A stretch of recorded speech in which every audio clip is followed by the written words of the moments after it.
What's up? What's up?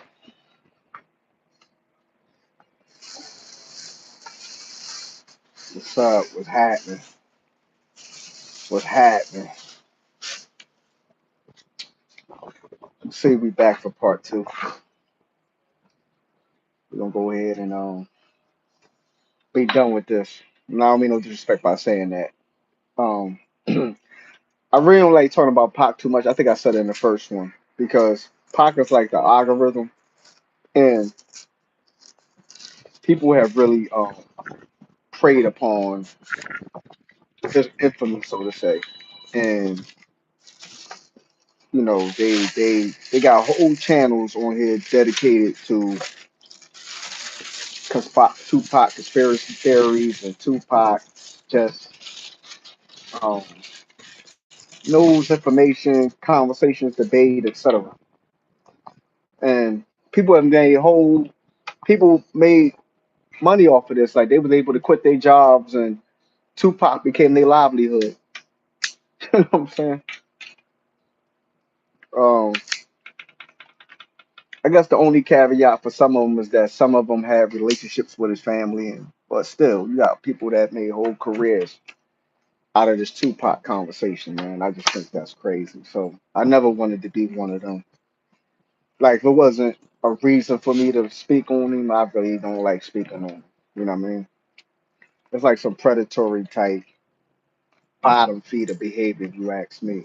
How many channels on here talk about it? I mean, some of them are dope channels. They got dope content, and it makes sense for what they do. But some of them is like, yo, why are you here? Like, why do people tune into it? Like, you know what I'm saying? Like, never really made no sense to me. But I had a conversation Tuesday, I think it was. Guy named James. He watched the channel. He's an avid watcher of the channel, and when he seen me, he was pretty much saying how enlightened he was about the information that I had relayed in the first video. Um, and he was anticipating part two. So I figured, let me go ahead and get to part two, put that information out, put my thoughts out. Um, and tie all this up, wrap all this up, so we can just monitor the situation as we've been monitoring for the last 27 years, pretty much, see what it turns into. But thanks for everybody that supported and watched it. Come back, watch the second part. Continue to support the channel, watch other videos. I got a lot of content up. I try to stick to real things, man. I leave all the weird shit to other people.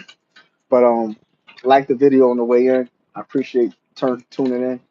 Um, but as always, we got to shout out advanced chemical sensors, and we got to shout out Jones Nelson Landscape lawn service as always. Um, so we left off at with Vegas, right? The shooting. I don't remember exactly what my final thoughts was in the first video, but I know we landed in Vegas. The shooting happened. Um, the shooting happened. How it happened, who did it, why it happened. That's been the topic of conversation for the better part of 27 years. 27 years and damn near a month, right? Yeah, like 28 days exactly. I'm saying like something like that. But that's been the topic of conversation. What we do know is this. This is what we do know.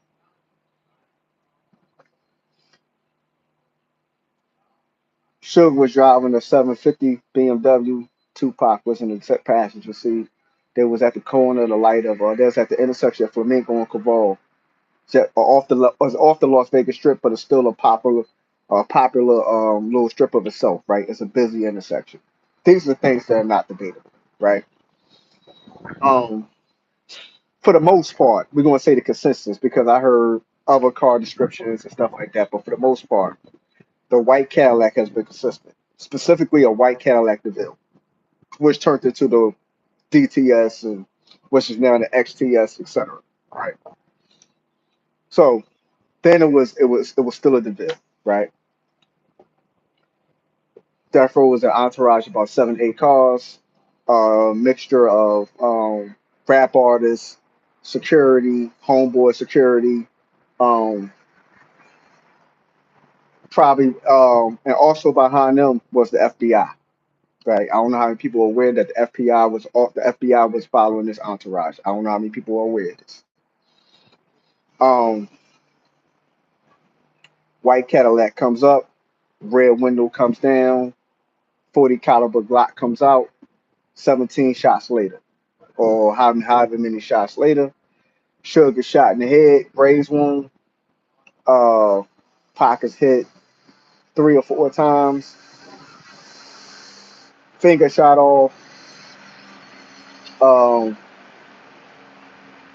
couple chest joints, and I think it was a couple chest joints, and he got his finger shot off. Because when he tried to, I guess he tried to, right, which is a natural reaction. Um,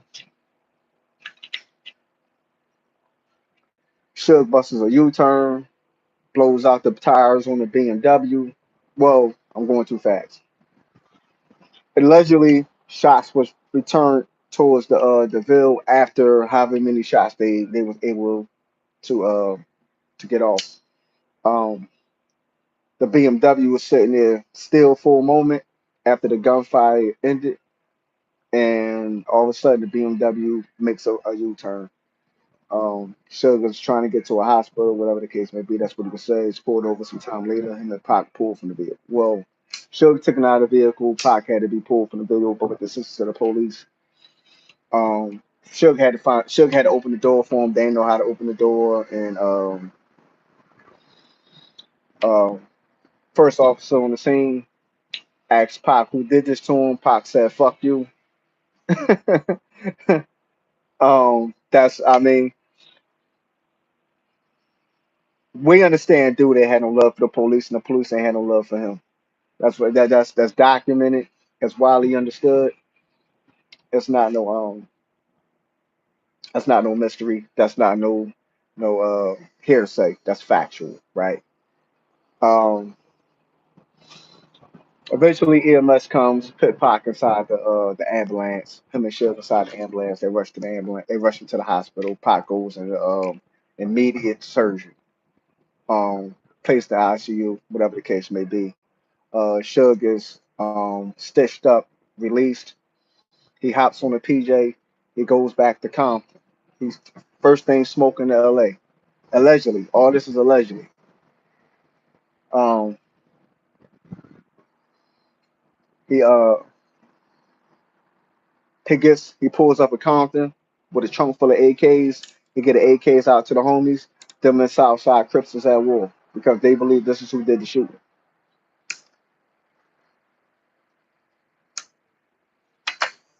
This lasted for about 2 weeks. 2 or 3 weeks this lasted for.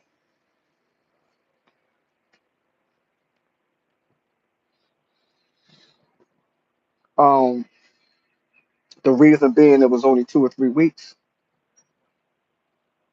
To my understanding, what happened is the mob Pyrus found out that Southside had nothing to do with that shooting. That was my understanding of it. And you can find things on here with people who had firsthand knowledge and account that will corroborate and support what I'm saying right now. That's what I got. That they believed after whatever conversations and information came out and whatever happened that the belief was Southside they had nothing to do with what transpired in the Vegas. Right, an incident took place, but the shooting had nothing to do with it. Right. But meanwhile, while this is going on, multiple raids are being conducted against various houses in that neighborhood, looking for they was looking for Orlando Anderson, but they also was looking for the evidence in that case. Understand what I'm saying?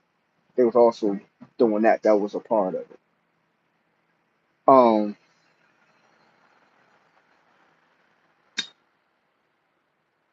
like I said, that was a short window because they figured out that they found out for them, they believed they had enough to understand that they didn't have anything to do with that. For a while, it's the streets. The police theory from the beginning was because of the connection with the fight, Southside Crips had something to do with that. Um, Now, to kind of speed things up and to go back to that night, there's been three theories floating around about this. All three of them holding some level of validity under their own merit.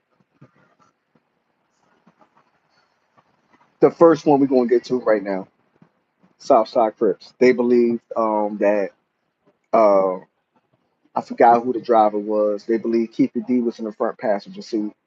Well, he puts himself in the front passenger seat.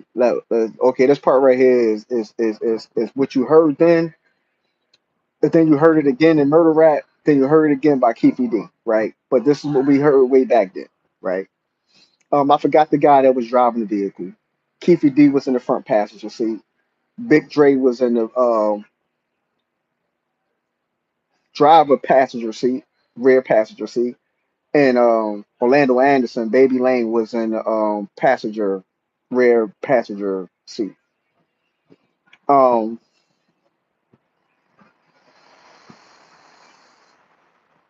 how they actually located that entourage and all that has been it's been different statements, even by Keefe D himself, right? This is why I mean I'll get to that, but it's been a couple different versions of how they found him. You know what I'm saying? But allegedly, the one that was the most consistent is that they were sitting at 662 waiting for them after Baby Lane got interviewed by the police, and from my understanding, he had a dislocated shoulder. To my understanding, he had a dislocated shoulder. His arm was in a sling. That was the understanding I had from the very, very beginning of that. Right? He was detained for questioning. He decided he didn't want personal charges. He didn't want none of that. Right? His They grabbed him. His family, his uncle specifically, grabbed him, and they went on a hunting mission. Right? Um, in between the moment where Baby Lane is talking to the police, being interviewed and getting medical assistance. His uncle Keefe D is meeting with his guy from New York, from Harlem, Von Zip, and Zip. Oh, like I said from the first one, cold hustler, getting a bunch of money. He had a club, Zip Code. He had various little businesses. I think he had a restaurant too. Um, but he was getting money. Like Keefe D was his man in L.A. Right, that was one of his connections in L.A. We all know it's cheaper coming from over there. Like that ain't never been no secret. That ain't never been no mystery, right? So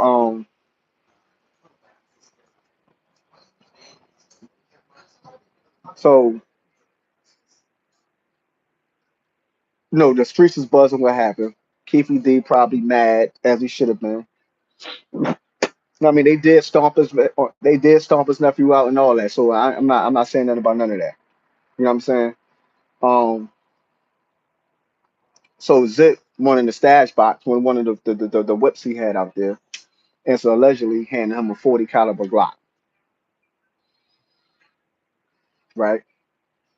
Got the Glock from Keefe D. When he got in the car, he threw the Glock in the back seat, passed it off. Um, well, no, I don't think at that moment he passed it off. So they go to 662. They sit on them, waiting to see they're gonna come out, whatever, whatever. The mob rules and security that was there recognized Keeper D in them, and they knew what just now happened. So they was clearly outnumbered there, which don't make sense because they'd have been outnumbered no matter where they ran into him at, right? But they said they was outnumbered there, right? So they was leaving to formulate another plan or say, fuck it, we'll deal with this when we get back in calm, right? On the way back, they just happened to run into him at that intersection, right? Allegedly, Pac was hanging out the window, messing with a car full of girls. They screaming Tupac, Tupac, whatever, whatever, whatever the case may be. They bust a U-turn. They able to slide up on them, let the shots off, and they able to pretty much to flee unabated. Pretty much. I mean, was it a little shootout back and forth? Yeah, but I just what I can't really fathom is right. Like think about any city y'all been to, and there's been a major event, right? Think about how the police literally floods those areas, like literally, right? Let's think about it on a smaller scale. Like y'all little like people be having little festivals and stuff like that, right? This was 1996. Mike Tyson is the biggest boxer in the world, right? He is box office. He's must-watch TV. He shut down everywhere he go. Every event he shuts it down. He shuts the whole city down. It's jam to jam. It's gridlock. Jam to jam traffic. Whether you walking or driving, right? I always thought this to be odd of how this vehicle was just able to slide up that easy in a free lane where every other lane is congested. Able to slide up in the free lane and able to just bounce. Like and the same thing with the Biggie situation, right? Another major event, hip hop is at the top of the stratosphere, especially when it comes to violence right now. Everything is on hype. 6 months after Pac get killed, like none of this makes sense to me, right? So I always believe somewhere in the police had to be involved, just because of the escape, if nothing else, right? But I'm bringing the wagon before the horse right now. Let me slow down. So allegedly, well, not allegedly, because Keefe D ratted on stuff. There's nothing alleged about this, right? So, they flee. He said they pull over. They see the ambulance ride past them. They laughing. They go and get done drinking or whatever they doing, right? Get back to LA. The police kicking in every doors. There's a lot of gang sweeps. There's a bunch of gang sweeps um, preceding that shooting, um, which eventually leads to the raid that arrests, detains Orlando Anderson when he's questioned about the shooting and stuff, right? Quite naturally, he denies his involvement and says he was a fan of Pac, which was true. That was no lie. I mean, who wasn't a fan of Pac? Damn near any from Compton. Like, come on. I mean, you know, um, I don't know what happened with gang affiliations once Pac got on death row. You know what I mean? I do know like at Thug Life it was a bunch of Crips. Um, the group Thug Life. Like two of them I think was Crips, Big Psych and Rated R. I think Macadocious might have been a Crip too.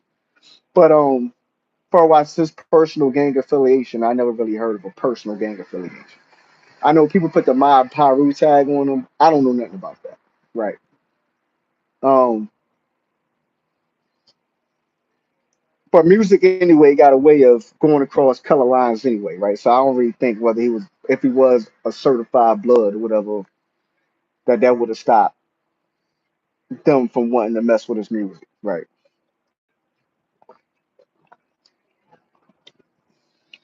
1996, Pac is. I mean, there's no rapper on top of the world more than Tupac Shakur.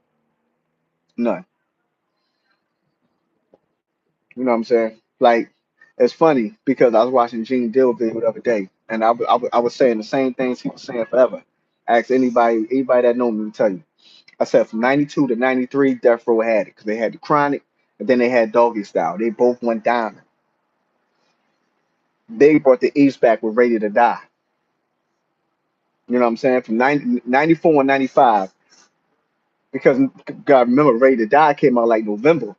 It came out at the end of '94, like October, November or something. Came out, right? So it bled into 95. So 95 is when he heated up 95. Even though Pop sold 2.5 million records in 95. Wasn't nobody dominate the airways like Bad Boy, like um Captain by Big though. You know what I'm saying? Then when All Eyes on Me dropped in February, I mean when California Love dropped, I think like December '95 that video dropped. November, December '95 that video dropped. And All Eyes on Me dropped. I think Valentine's Day of '96. I think it dropped February 14th, something like that. And it was like an atomic bomb. It was like a world ender when that joint dropped.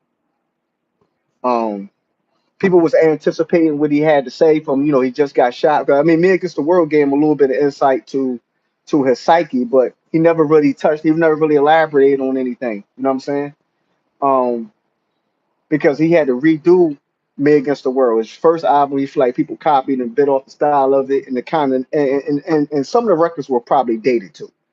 You know what I'm saying? Because remember because the way he used to record, remember dudes used to record like no other, right? So Me Against the World, that was the second album that he had actually made for that release, and that was a bomb in itself.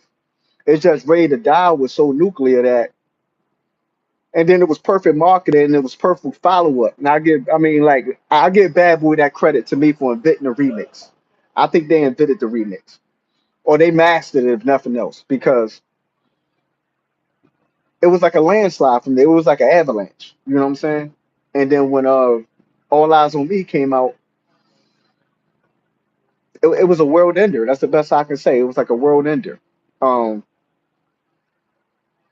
Everybody wanted to know what he had to say about getting shot. Everybody wanted to know what he had to say about getting to jail. People going to jail. Everybody wanted to know who he was mad at. He wanted to see if he was going to name names. Like, it was a whole lot of things, right? On top of, damn, Pac on death row with Dr. Dre. He on death row with Snoop, right? Like I said, Pac was already who he was. Otherwise, nobody that paid thought about paying $1.5 million worth of bail to go get him if he wasn't who he was. You know what I'm saying? Ain't nobody gonna make that investment not knowing they can recoup. No, that's an investment. No matter how much they homies, how many homies he had. Nah, it's $1.5 million. This ain't 150,000. You know what I'm saying? This ain't 15,000. Talk about $1.5 million people got to put up with everything that come with it. The bad press because people looking at you like you a rapist. You know what I'm saying? Think about when the Eagles signed Michael Vick. We've seen the uproar they had about that. That's probably the most equivalent thing I can think of. But Michael Vick might have been worse though. Be honest, that involved dogs and all that other stuff. But on that, yeah, I think I understand what I'm saying on that level. You know what I'm saying? So um, it was a lot of things that anybody who posted that bell was going to have to deal with, along with him, because that's just Bell, right? So he still got to fight the case. So he may lose the case, he may lose the appeal on it. Taking a risk of him getting booked for something else. Um, I think he had other legal matters that were still pending. So either way, it was just a big risk with posting Bell, right? So he already had to be who he was that was worth the risk, which he was worth the risk because he was all. So he just sold 2.5 million copies from jail. He didn't get a chance to promote that album. You know what I'm saying? He had homies like Tretch and his mama and all like homie Jada Pinkett and them who was making videos for him, putting them out. He wanted none of them videos. You know what I'm saying? But the music is the music. So I don't understand when people say, he wasn't nothing till death row. Like, you really don't know what you're talking about. People was already running around with Me Against the World and all that on their cars and quote with Pox and what? That was already there. And no, death row didn't make them wild.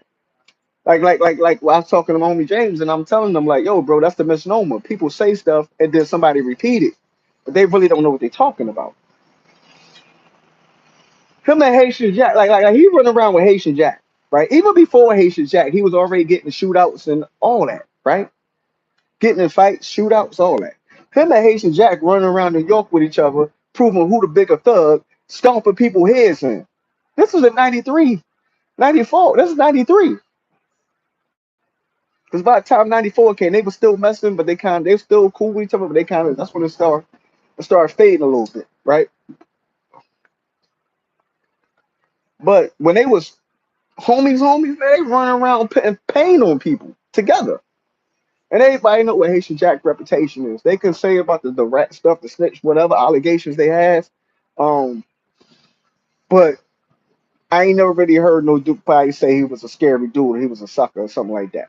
Right? So um people to say that like he wasn't like that till he got to death row. People don't know that. Like go look at the charges. He had 10 charges all across the country for hammers and assaults and all that prior to death row.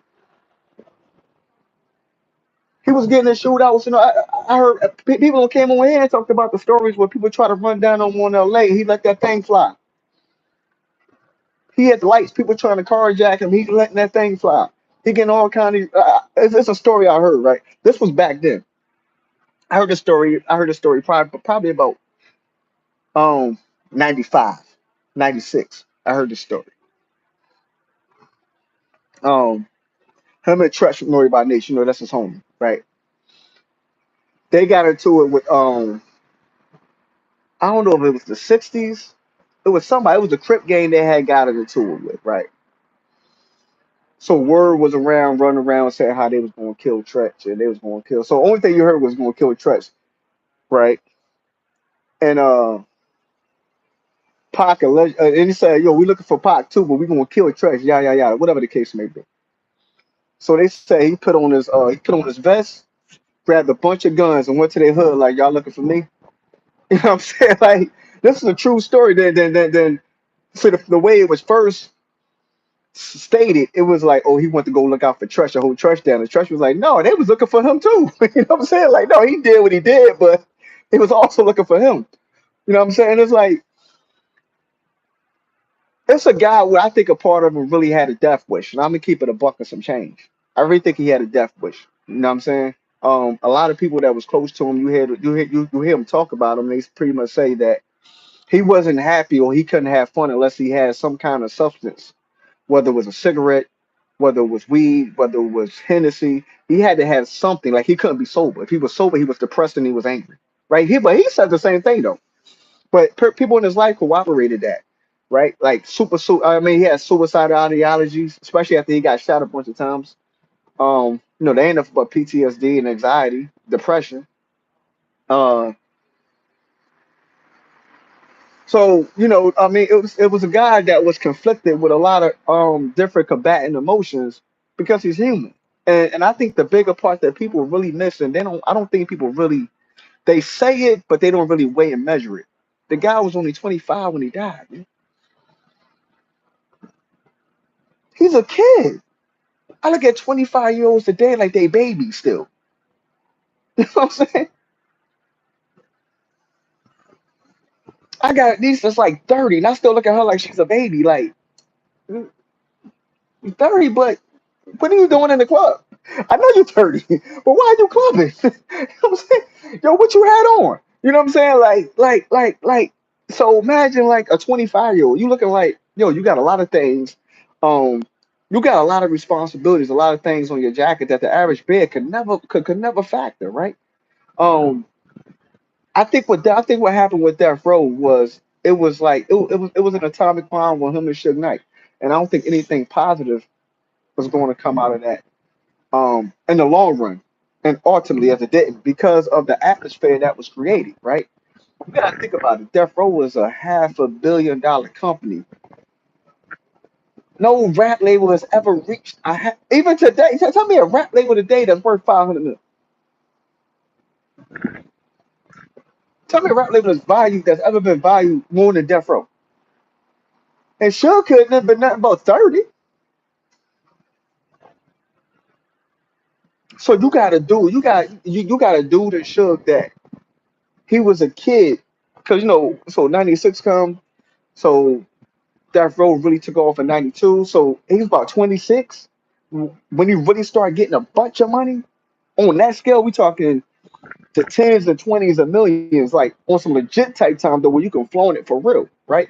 With all the power that come with it, with you got politicians in your pocket, you got cops in your pocket, you got cops on payroll, for real though. We're gonna get into the other part later in a second. But you got mayors on you got mayors on that you got influence over. You got real life people that you have major influence over at 26 years old where they gonna do what you say because your bag is that crazy. So now you're 30, and not only so now you're 30 years old and your tentacles are stretching it not only just Compton, but now you got a power structure in LA when it comes to the government and the police. We're not just talking about the streets. We talking about the police. We talking about politicians. We talking about government officials. We talking about that. You got one of the illest lawyers in David Kenner. He make charges just go away. Whatever they got to do, probation, probation. No, you cool. You gonna beat that? Probation, probation, probation. Murders go away. Like murders, not guilty. You know what I'm saying? Like you feel untouchable for real. You making people sign over the rights to music. You, I'm saying you like super infamous for the beat down game in the music industry, the beat down game in the streets. Um, at 20, I mean, at the height of it, you 30 years old. At the height of it, that's a lot for a lot of people to handle it that, that can't manage that kind of. You know what I'm saying? They don't understand the responsibility that come with it. You know what I mean? You got a team of killers. Come on, man. And you got a dude like Pac who, I mean, it's called a spade a spade. Pac really never had a home, man. That's called a spade a spade. I tell people that when people say, "Oh, he never really had a home," man. A lot of people can look around and say, "Oh, damn, I'm from here, I'm from there." I'm not like for real, I'm really from there. Like, what Pac? Oh, yeah, I'm from New York. Yeah, I was there till about 13. Then I moved to Baltimore. I was there till about 15. Then I moved to Marin City, like outside of Oakland. You know what I'm saying? I was there for about 3 or 4 years. Then I moved to LA for my music career and acting career. And I was back and forth between LA and New York again. And then I had a crib in Georgia. Like, dude really didn't have a home, right? So by the time he got to death row, it's like, oh, damn, I might have found where I'm supposed to be at in this wild. And we untouchable. Dang, Snoop just beat a murder. This lawyer got me out. Sure got all this bunch of money. People scared of him.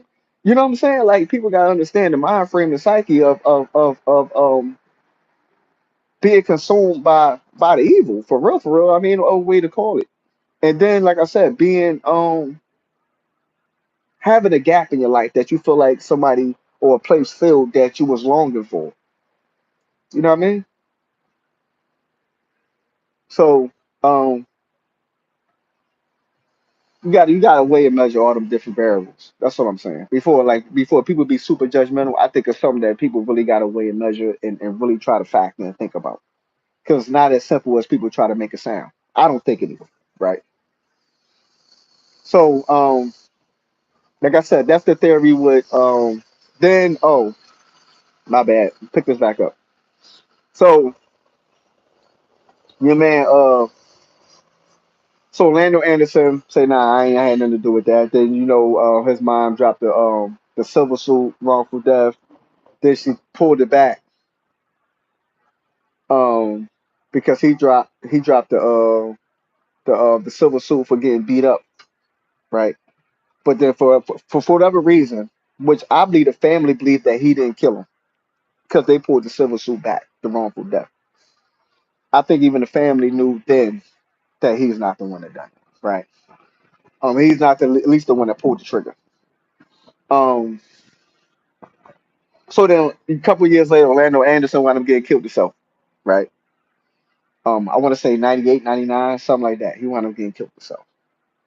Um, sometime thereafter, the boy Keefe D, he gets caught up in a PCP ring.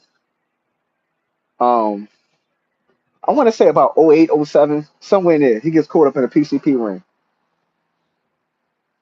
Um, up until this point, after Big got killed in LA, guy named Russell Poole, he came and took over the investigation. He took over the investigation for the Biggie homicide. But I'm gonna get into the Russell Poole part later. But we're gonna stick on Keefe D because Keefe D and Greg Caden tie into each other.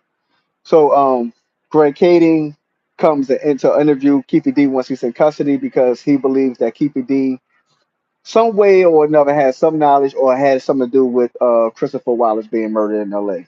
on in March of '97. Keefe D tells Greg Kading during a profit hearing. Um, a profit hearing is pretty much like I was saying. Profit and immunity are close, but immunity gives you way more protections than a profit hearing does. Um, During this proffer hearing, um, Greg Kading was tasked with the brass at the LAPD with ensuring that Big's murder went away from the police, LA police.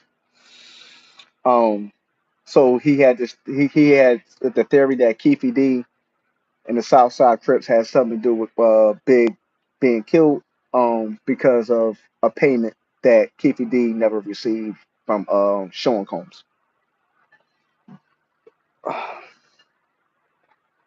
This payment from Sean Combs was supposed to be an amount of $1 million, like I said, 500,000 for Pac, 500,000 for Suge. Pac was the only one that died, but Suge did get hit. So when so up until prior to the Vegas night, to my understanding, a proposition was been made from Sean Combs to Keefe D via Von Zip as the middleman, to kill Suge and Pac. Um, to my understanding, they said no. Initially, they weren't going to do that. They would think about it, but they really didn't want to do it. They really didn't want to go that far. So when the stomping and the fight happened in Vegas, Von Zip approached them like, "Yeah, Sean would try to do that anyway. I'm not going. I don't give dudes like that a nickname. I can't say they nickname. Pardon me. I know what I'm talking about. Sean. They say Sean would try to do that anyway for him. So pretty much two birds with one stone. So that's the way he was feeling anyway. For a while, my nephew just got stomped out. Oh yeah, these dudes gonna die. So now I might as well go ahead and get a check in the process now. Which originally they wasn't agreeing to do that for that, right? So to my understanding, Sean was going crazy the night that he heard Pac and them got shot, and he's on the phone making phone calls, jumping up and down. Was that us? Was that us? Yada yada yada. Because anybody that believes, I don't like the reason why I can't say this dude name because no nickname. It's because um I don't like people that throw rocks and hide their hand. Right. I come from the rule of thumb. You got to stand on what you do. You got to stand on what you say. Right. People can try to rewrite history, and that's never a good thing. That's actually scary when people not only have the time to rewrite history, right? Because time, the further things get from a point of something happening, the further the truth becomes distorted and facts become distorted, right? Information starts going different kind of ways, right? Um, but when you have the power and the money to influence of what's said and what's remembered and what's put out to the public, you know what I'm saying? So when people say Pac, it's Pac fault that Biggie's dead. It just baffles me, right? Because like I said, if anything, his home, well, not even his homie, because let's get this other thing cleared up. Sean Combs and Christopher Wallace were not friends. Let's get this crystal clear. Sean Combs and Notorious B.I.G., aka Christopher Wallace, were not friends. All this, my friend, my best friend, dead. They were not friends, man. That's a bull crap thing. Like I said, when people are no longer here or people are not going to step to the plate to tell the truth, this is what happens. People, this man for decades was able to perpetuate a lie. Him and Big were not friends, man. Not by the longest shot. Somebody showed me a picture where him and Big was hanging out frequently. If it had nothing to do with money. No, yeah, they was in the clubs together when Big was there to get a check. Show me some pictures where they were just randomly hanging out all crazy. Show me these pictures. I bet you they talked on the phone more than they seen each other in person. They wasn't friends, man.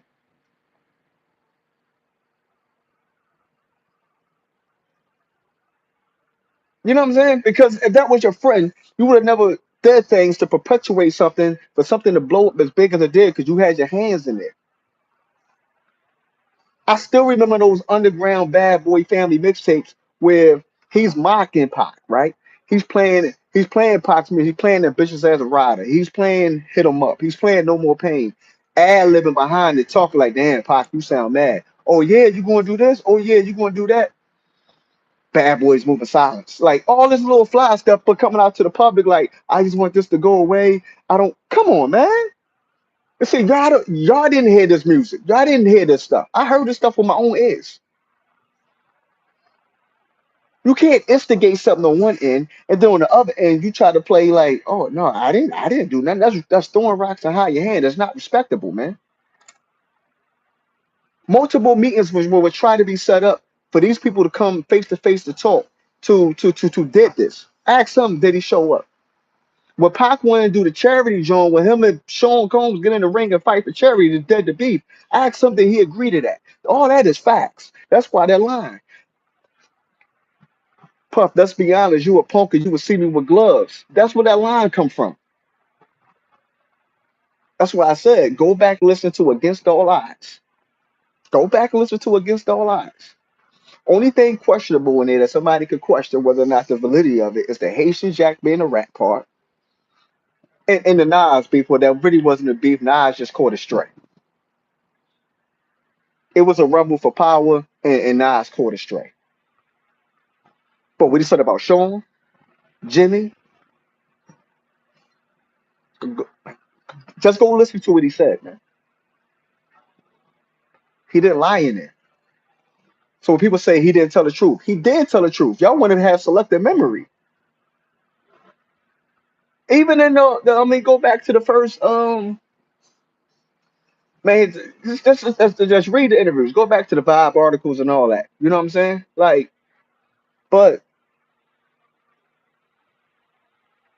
I don't understand how y'all let somebody get away with that. You know what I mean? Especially you people in New York. I couldn't stand feeling some way towards Pac because you don't like how things ended and ultimately um a lot of stuff happened. There was a lot of things that happened outside of Biggie and Pac. Like there was a lot of stuff, man. Stuff happened to people in New York, stuff happened to people in LA. Like there's a lot of stuff that happened, right? But if you're going to ridicule somebody, at least tell the truth while you're doing it. Don't have selective memory. And damn sure don't have the kind of energy today if you didn't have that energy then. Because a lot of you suckers that's out here talking the loudest was mute then. Y'all didn't have nothing to say then. That sucker stuff, man. It was sucker stuff. And Sean Combs, I remember what you said about that charity fight. I remember what you said about that charity fight. You said my mama said don't get in no fight. I don't think I can win. That was bananas.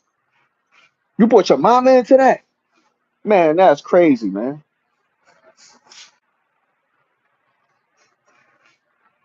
You know what I'm saying? Like, come on, man. Come on, man. Like, just tell the truth. That's all I'm saying. Just tell the truth. So, um, so allegedly, like I said, with the alleged parts was Zip. You know what I'm saying? Zip was supposed to have got the $1 million check that was washed through all these different corporations and all that. And Zip took the brand, never gave it to Keefe D. And that's why Greg Caden is and a part of element of the LAPD task force believed that Keefe D and the Southside Crips had something to do with Big and Kill. The belief was always that Sean Combs was a target. They couldn't get to Sean Combs, so they got the Big. That theory has been undisputed forever, right? Um, but there are various theories for him being killed outside of just the East Coast West Coast conflict, right? Because you still gotta remember, he say people got once again people want to have selective memory. Notorious Big Christopher Wallace went on the station at Hot 97 and pretty much got the dog pound Charlie shot up in Brooklyn. It wasn't all rappers with that entourage. It was some certified gangbangers with that entourage that got shot at in Brooklyn. You know what I'm saying? Let's not forget that. Let's not forget that. Like I tell people, it's all good to that first round lead the chamber. It's all good. You can't apologize after after that round ring off. There is no my bads. Just understand that, right? But let me get off that part of it because that took my energy somewhere else. Because I don't like foolishness like that. Um, y'all know principles of parameters. Um, my bad. I'm looking at this. I don't know if it's a Y sport or B. They just keep floating around here. Um, So Greg Cater, like I said, he went to see Keefe D about whatever, whatever. Keefe D, what I'm saying, we ain't had nothing to do with that, but we had something to do with what happened in Vegas. He acting like he done what happened in Vegas. What you talking about? So then he supposed to had volunteered the information about Tupac, right? But it was during a profit hearing, so he wasn't supposed to share that information with Vegas PD. It wasn't even supposed to be made public. It wasn't supposed to be recorded, nothing like that. It's supposed to stay where it was at. Um, Greg Cater, which, like I said, his whole mission and job from the brass, what he was assigned to do was prove another theory that had nothing to do with the LAPD. Always remember that when it comes to the big part, right? Um, and um, and like I said, he got a bunch of stuff in his jack wheel, but a bunch of cases got thrown out. I don't care remember if he was fired or he was forced to resign from LAPD. But he's a piece of shit. Ain't no other way to say it, right? He's not trustworthy. I mean, you can't trust his word no more than you can trust Keefe D's. That's a fact. You know what I'm saying? Um, so years go on. Somewhere in there, Keefe D got hooked on crack. He actually go to prison for a little while. Somewhere in there, he gets hooked on crack. He's no longer wields the kind of power that he did once upon a time in his hood, on his set. Still a respected OG, to my understanding. Um, like I said, Greg Cater write the book Murder Rap. Murder Rap turns into a movie. Allegedly, Greg Caden, what he said, his reason for making Murder Rap was that um, he didn't believe that no one will ever be charged with these homicides and that Pac's family deserved to know. Family and fans deserve to know what happened to him and why it happened to him. Um, so that was his reason. It wasn't financial gain. It wasn't because of financial gain. It was not because of the paper that was going to be generated with that. It wasn't because I just signed a multi-million-dollar book deal. It wasn't for that reason. Because my conscience was so heavy for this black man, this black man that did not like the police, and the police did not like him. My conscience was so heavy for him that I had to write this in a book. You know what I'm saying? It was not about the paper, and my conscience went that much more further that I had to assist with making a movie out of the book. Man, you can't make this shit up, man. You can't make this up, man. So yeah, miss me with that. So that's crazy. So um, so that leads to I guess and a part of me like I don't know what was going on in Keefe D mind. I don't know, right? But um, what was about 2015 somewhere in there, 14, 15, 16 that he started doing interviews all crazy. I don't know if the because a lot of OGs or people that was deemed or looked at as OGs and all that fell victim to this attention that the internet gave you. And a lot of y'all, I told you when I made the other video talking about so-called OGs out here wilding, incriminating themselves and making threats on the internet and all this other weird stuff that they've been doing. Like attention is the root of all evil. It's not the paper. The attention is like so. I guess I don't know if it was the attention. I don't know if he's looking like because I mean he probably looking like everybody else looking like that. This book don't been made. There's a movie don't been made. They ain't came and got me yet. Man, they don't care about Pac. Which I don't believe they cared about Pac. I mean, I still don't think they care about Pac. I just think they realized that this is never going away. You know what I'm saying? And it feels like every year to some degree Pac becomes more and more high profile, right? Especially, I mean, he keeps getting inducted into stuff, and he just got the Walker, his star on the Hollywood Walk of Fame last year, well, this year over the summertime. It's like every year his star get brighter. You know what I mean? Um, so I think it's a thing where they looking like this isn't going away. You know what I mean? And waiting until Keefe D dies is not going to be a sufficient enough closer to that case because it's like you had all this time to do something about it. You had this book and this movie. You had this man making all these going on a platform tour running his mouth. You know what I'm saying? So I guess he figured, man, I don't said this. They don't. He don't said that. He don't make this move. Like they not worried about me. Or his conscience was becoming too much. Or it could have been a case of cut your nose to spite your face. Because you've seen lately, before he got arrested, he kept talking about Sean Combs more and more. Did this disdain for Sean become that much more that he was willing to sacrifice himself? Hate is a powerful tool. That's why it's bad to hate. It's bad to have that level of somebody taking up and occupying space in your brain and your heart to that magnitude because you start doing things that are self-sabotaging. You're willing to sabotage and offer yourself to off somebody else. You know what I'm saying? You come to grips with those terms like my life ain't gonna get no better anyway. Fuck, I'm willing to blow my head off if it means his head as well. That could be a case. It's crazy logic to me, but that could be the case. You did? So, um,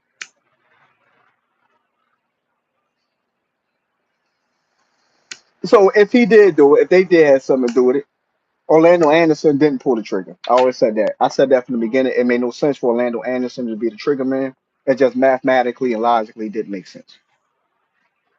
None. If Orlando Anderson is in a rear passenger seat and you got a dude 6'5", 350 pounds, sitting on the driver passenger rear passenger seat, you ain't reaching across, or you ain't reaching across, but you just had your shoulder dislocated. Like, come on, man, cut the bullshit. And everybody said it was a big black arm that came out that window. So let's cut the nonsense. You know what I mean? I think at that time, like I said, it's a couple reasons why I believe Orlando Anderson was ultimately named by Keefe D. One, and the hood went around saying Orlando Anderson. One, like I said, Pop was a regular. No matter how many street stories he had, he was no certified gang member. He wasn't deemed no gangster. You know what I mean? Nobody. I don't think people looked at him like a sucker. But at the end of the day, Orlando Anderson, in my understanding, was a made man. Right? He was fed, respected, yada yada. You got a regular rapper. You got a rapper out here whooping your ass. He had to get his name back.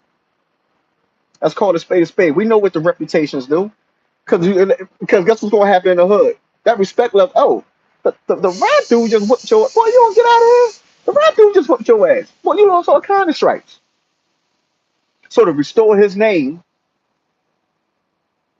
and to restore the reputation of that hood, Orlando Anderson was the most viable person for them to name. On top of when he actually was named by Keefe D, he was dead. We've seen that lately, right? We've seen a bunch of these high profile dudes that don't came out and named dead men as triggermen, right? Keefe D might have originated that joint, though. But I never believed that theory. I never believed that theory. Never, ever, ever. Right. Now, let's get into an additional theory. Once again, you got the police involved in this one.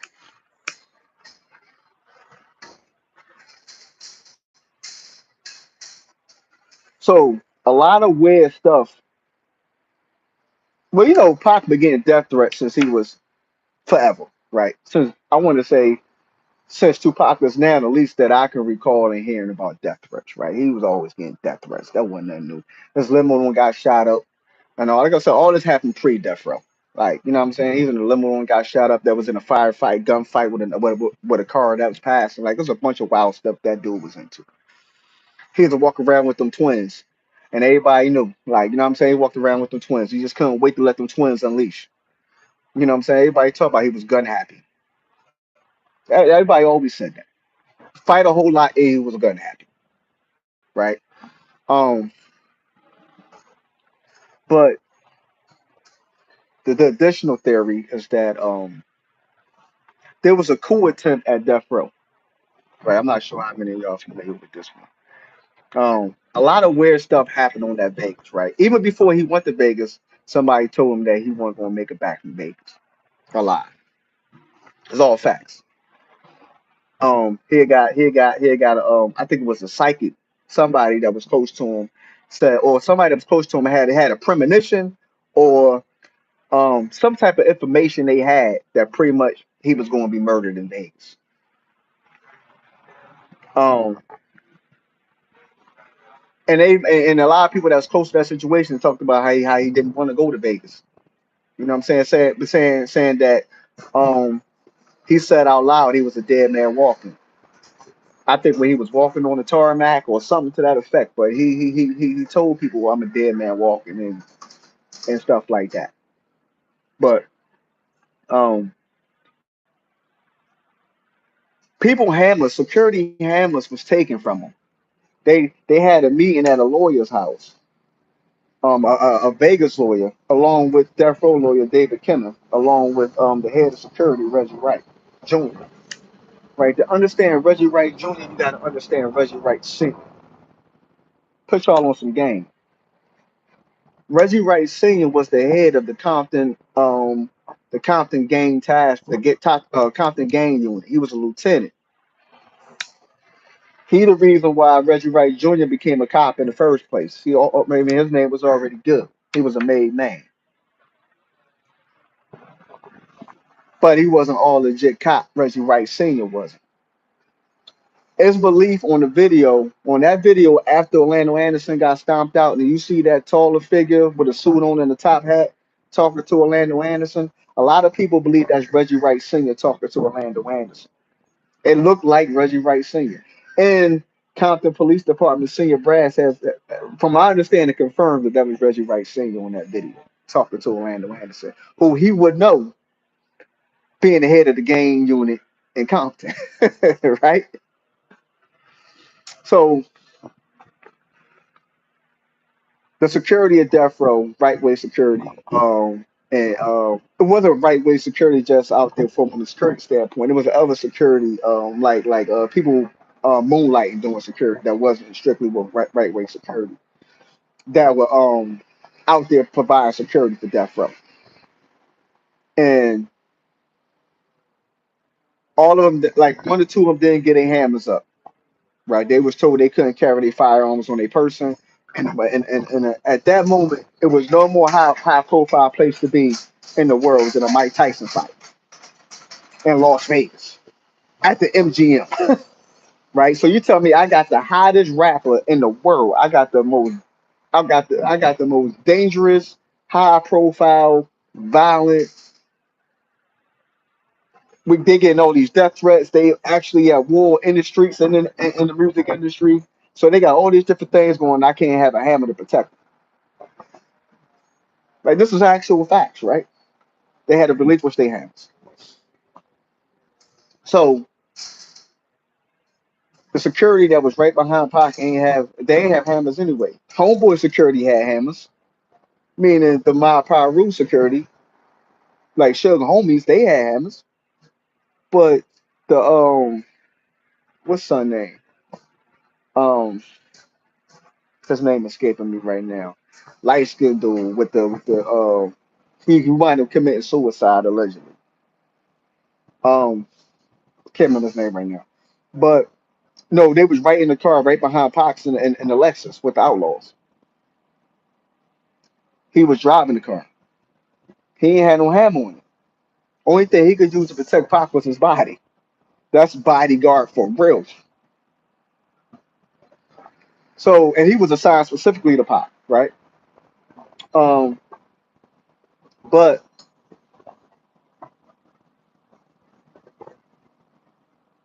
so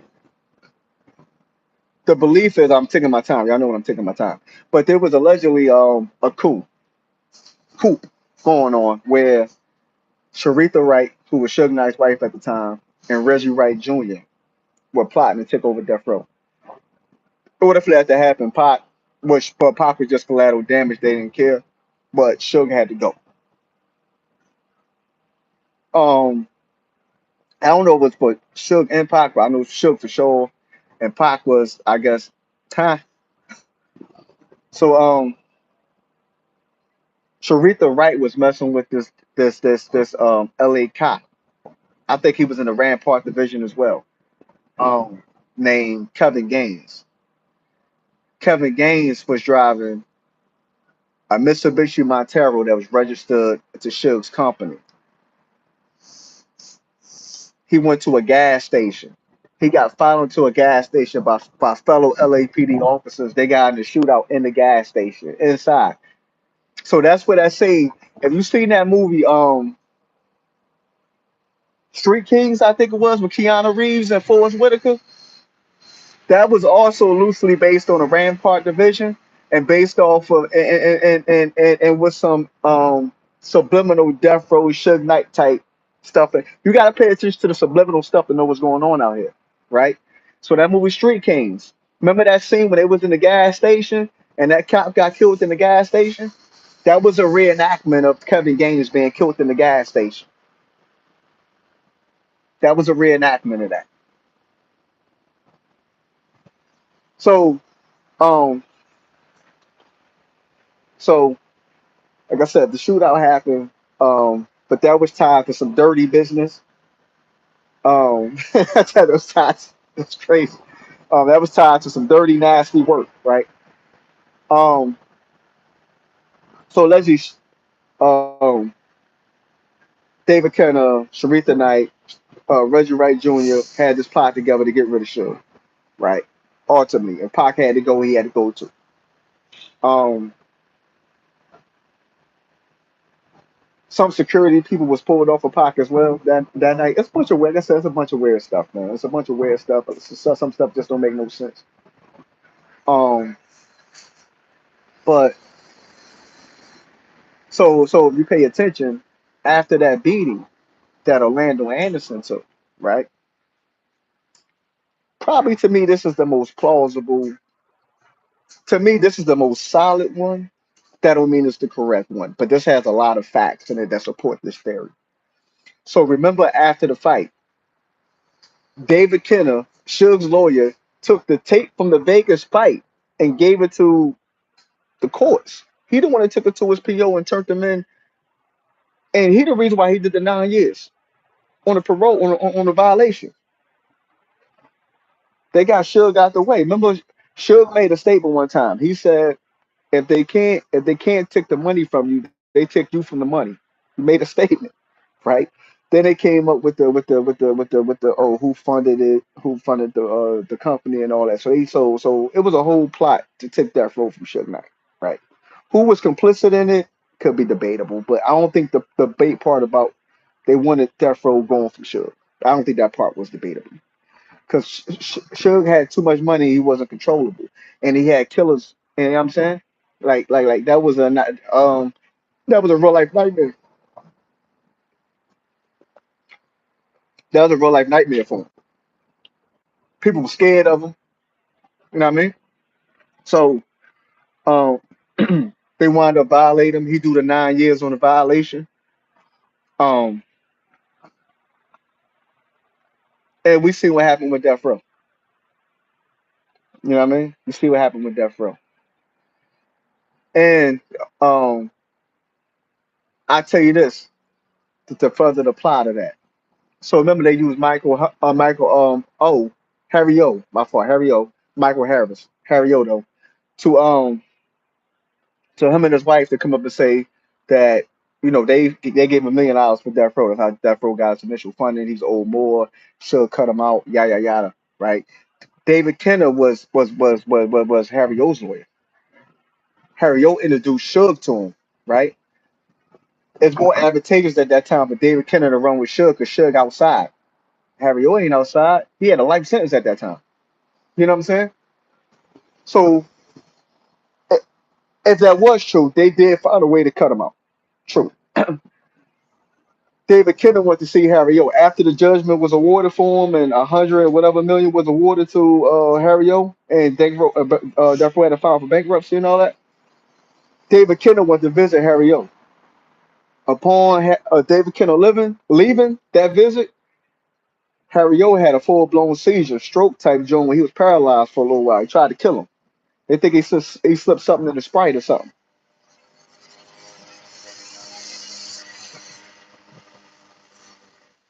David Kenner is a member of the JDL. There's documented proof from the FBI files of Tupac Shakur that the JDL was trying to had a plan to put Pac and Eazy-E under extortion before they died. This is documented. This ain't me. This is documented. This is not no allegedly. This is documented. This is straight from the FBI files when they had the Freedom of Information Act released for pot, and they had all the majority of that stuff redacted, talking about for national security purposes. But that part they leaked though. That part they left open of how the Jewish officially had plans and plans in motion to extort both Eazy-E and Tupac Shakur. If they didn't get down, they was gonna kill them. It's facts. Documented. Documented Snapple facts. Right? So, um, and like I said, and then years later, after Death Row fell, Reggie Wright Jr. I mean, Reggie Wright Jr. is the one that brought the police to Death Row, right? Because he was a cop. He got hurt on disability or something like that, and he started a security firm, and he hired part time a lot of his homies that he knew in the various departments, right? L.A. and the Compton departments. Um, think of back then it was illegal for conflict of interest purposes, right? Because they had open investigations on death row for cocaine trafficking and gun trafficking and all this, and assaults and various other things, right? This all documented as well. That's why it's crazy for the police, for the FBI to be following both Suge and I mean both well Suge was there, but both Pac and Big the nights they were killed, FBI was in them entourages. It's crazy, but they never released those surveillance footages. But they did have little pictures that you see, like especially a Big and C's and all of them. That was FBI that took them pictures. They was giving because Bad Boy was being investigated for the same thing, as well as trying to see the link if they was linked to Pac murder as well. But even before that murder, they was being investigated for the same thing, because the same element helped the start of both those labels, and they had their hands in them pockets. Facts. Well, not Suge pockets, but I mean Suge was quote unquote taking care of the homies too, to some varying degrees. But Bad Boy under extortion, man. Get down and lay there.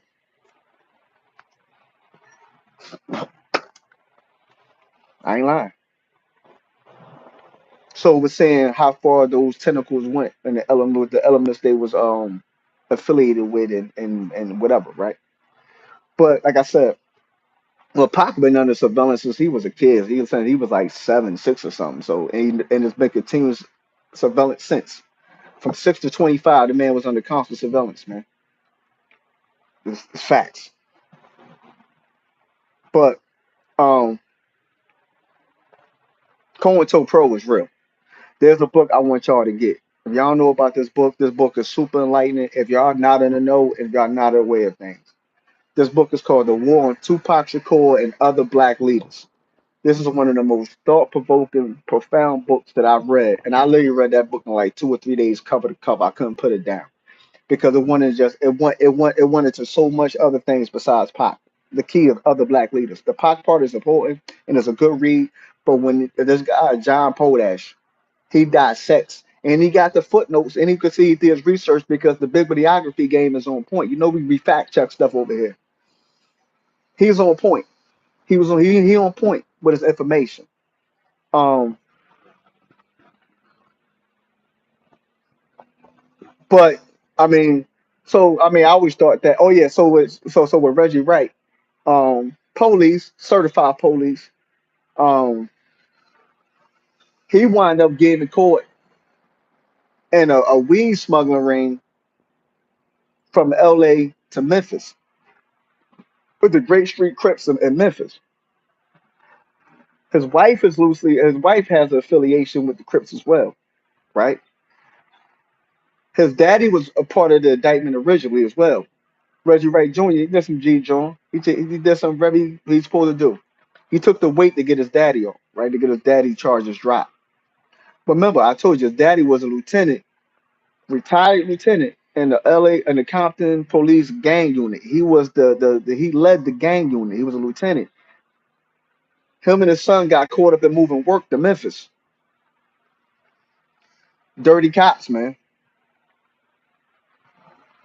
So you mean to tell me they want you tell me like every drugs and murder go together? I'm sorry. When you're on that scale,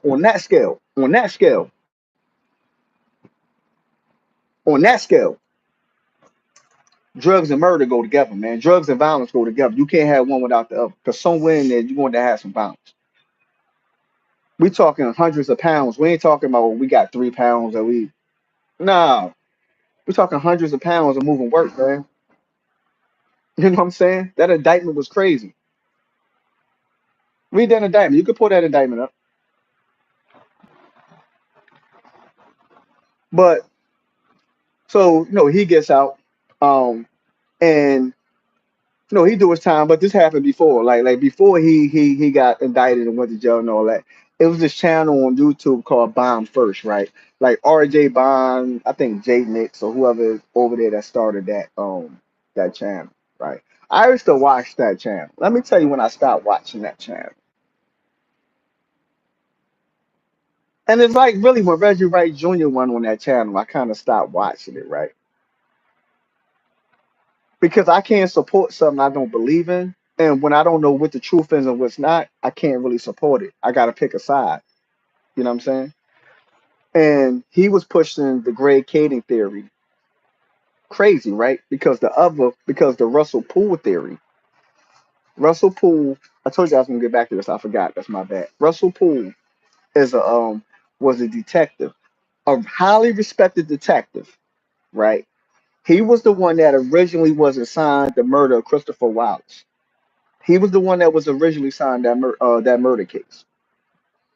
He was a dogged detective. He was thorough. He was highly respected. It was super high profile. That's why they gave him that case because they knew he would solve it. Through the course of his his belief, right? His belief was that before he started investigating, right, he had preconceived feelings that Suge Knight was responsible for the murders of both Big and Pac. He believed in his heart before he started investigating that Suge got Pac killed and they used Big murder to cover it up. That's the way he felt. Through the course of his investigation, his evidence and everything he discovered led him to cops being involved in big murder and the coup attempt at death row, where he was like, Suge was a victim. I thought he was complicit. He was a victim that night. They tried to kill him too, and they used cops to kill Big, right? So Rafael Perez and David Mack. So people try to put them on Suge jacket.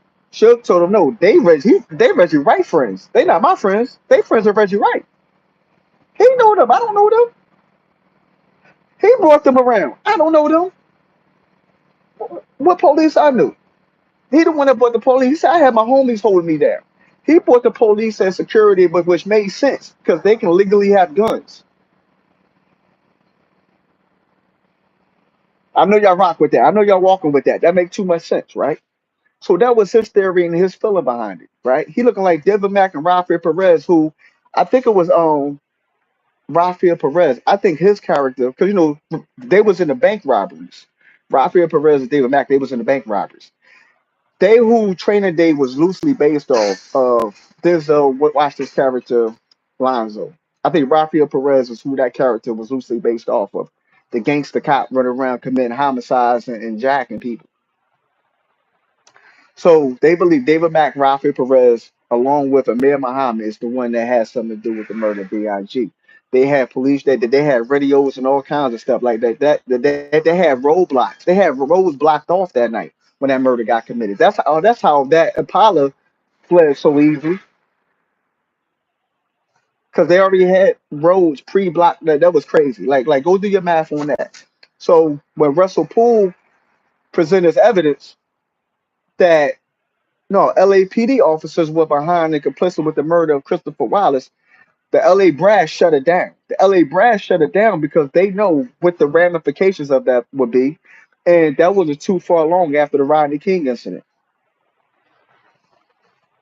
The Rodney King incident damn near broke the bankrupt the LAPD. Christopher Wallace's wrongful death suit by his mama would for sure break the LAPD. For sure. Well, break the city of Los Angeles. I'm sorry. It would have to file for bankruptcy. That's a multi-billion dollar lawsuit because lost wages and everything else, potential future earnings and all that. Pac and then Biggie probably would have been the first two hip hop billionaires. That's a fact. Don't debate with me on this. Don't debate with me on this. They would have been your first hip hop billionaires. And these young boys was getting their business in order. Slowly but surely, they was realizing the business in the music industry. They was getting their business in order. Pac had a $90 million, I think it was like an 80, $90 million deal that Quincy Jones had brought him. He just ain't signed. That's why he was breaking away his business away from Death Row. That's why he fired David Kinney as his entertainment lawyer. That's why he fired um Nightline Management, whatever that was headed by Sharitha Wright. He fired the management because he was getting new management. He was restructuring his business affairs. I think it was like it was some. It was a crazy deal with him. It was somewhere between 60 and $80 million that was on the table. That only thing he had to do was put a signature to. But that's why he changed his name from Tupac to Machiavelli, because Tupac name, that name was caught up in so much litigation, and there was so many hands tied into that pot of money. That's why Prince went from Prince to the symbol. So y'all gotta understand the business. When we wild out, like, damn, why somebody change their name? Because that name is attached and tied up in the business of the music of that whatever industry they in. They can no longer beneficially operate under that name. That name is tied up. That name had the right signed over on. That's the reason for that. So people, that was the reason for that. So Big had paper on the table. He had an offer that he was going to leave Bad Boy. He had paper on the table. He had a nice size check on the table. Him and was starting Undine's. It was Undine's Big Beat.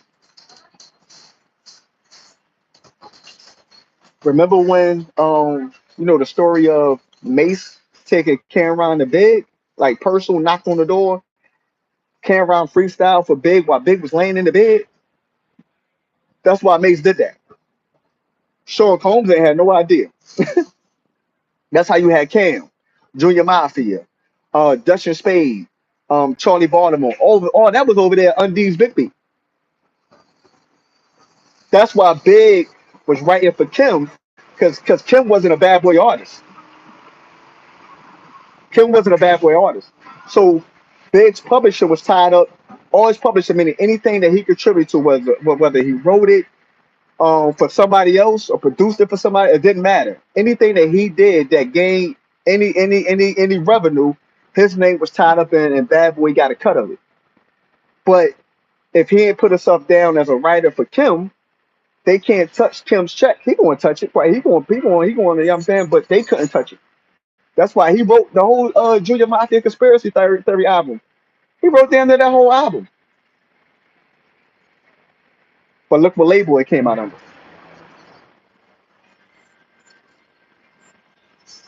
You gotta know the business. You gotta know the history behind this for things to make sense to you.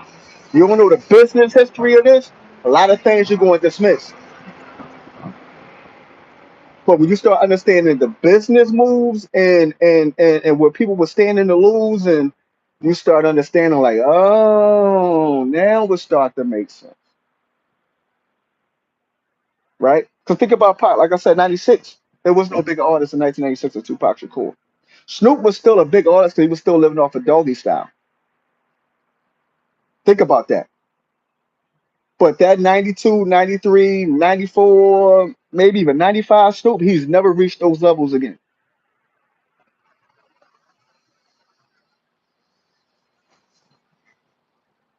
That's just a fact. But Pac stardom was his star was still crazy as it may sound, he was still rising. Factually, he'd have been the first hip hop billionaire. Tell me whatever rapper at that time had a footprint in music to that magnitude he did. Music, films, and the fashion industry. He was the first black male Versace model. Think about that. He was the first. Think about that. And they wouldn't have found him. Gianni wouldn't have hollered at him.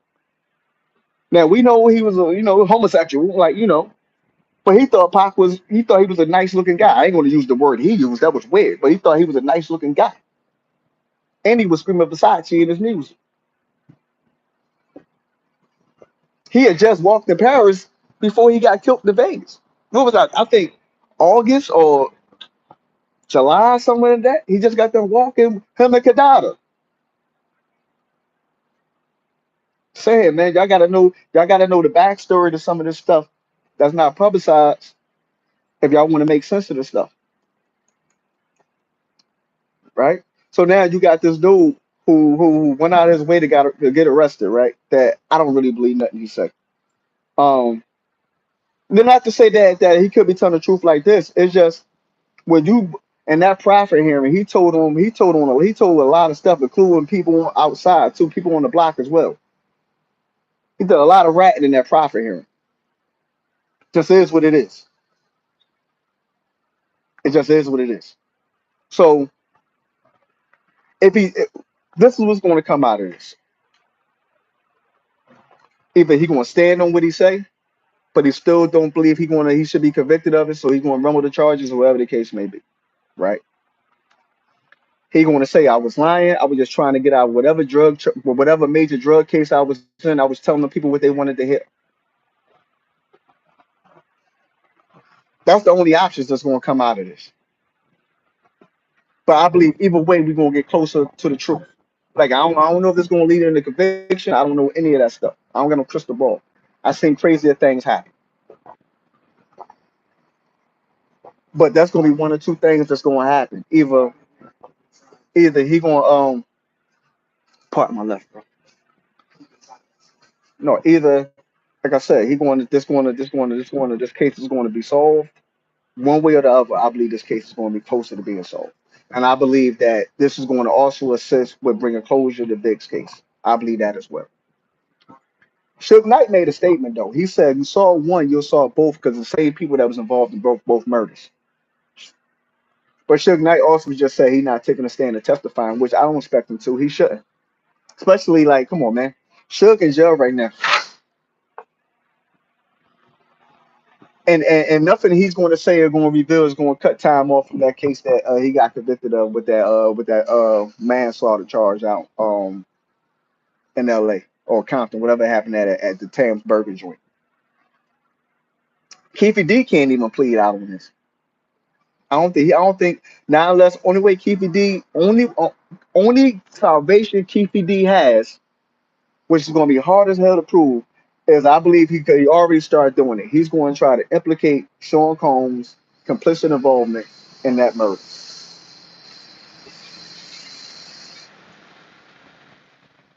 That's his only get out of jail free card.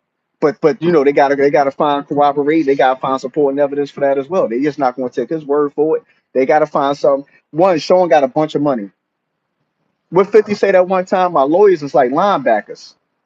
So you think Sean Combs lawyers is like, you know what I'm saying? The only thing that ties him to that case, if he's tied to that case, is that check. If they got to track that check the best way they can, and that was years ago now. Banks don't change, a whole lot of stuff don't change now. People are dead. Like only person that could directly tie him is Von Zip. He's dead. Only thing else stuff they got is that check. Or if they got an eyewitness person who had some personal dealings in that matter, but they still got to be able to cooperate that. You got to remember, when you get on that level with Sean Combs with all that money and the lawyers he can hire, you need more than hearsay, which you need anyway, but it's on a whole nother level. So that's Keith Dean's the only way he's going to get out of this. I mean, that's all he has to offer. Now, unless he got another whole high profile rat situation to do outside of this, you know what I'm saying? Um, but Suge Knight made that statement though. He said, if you saw one murder, you saw both because it's the same people. He said that. You can find it. But um, we'll sit back and we'll watch this together, man. We'll see how this unfolds and what this leads to. As always, man, I appreciate the support. Appreciate the love. People going to catch up to this later when it's dropped. Um, let me know what y'all think. Add to it, like it. And I see y'all back live, man. I did a live last night. Go check that live out. Um, not last night. I'm sorry, Tuesday night. I dropped a live video, but check that out. Let me know what y'all thoughts are. Um, and we're gonna sit back and watch this foolishness unfold, man.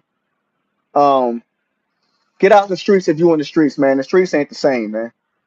Get out the streets. Streets ain't about nothing no more. It's over. Street stuff is over.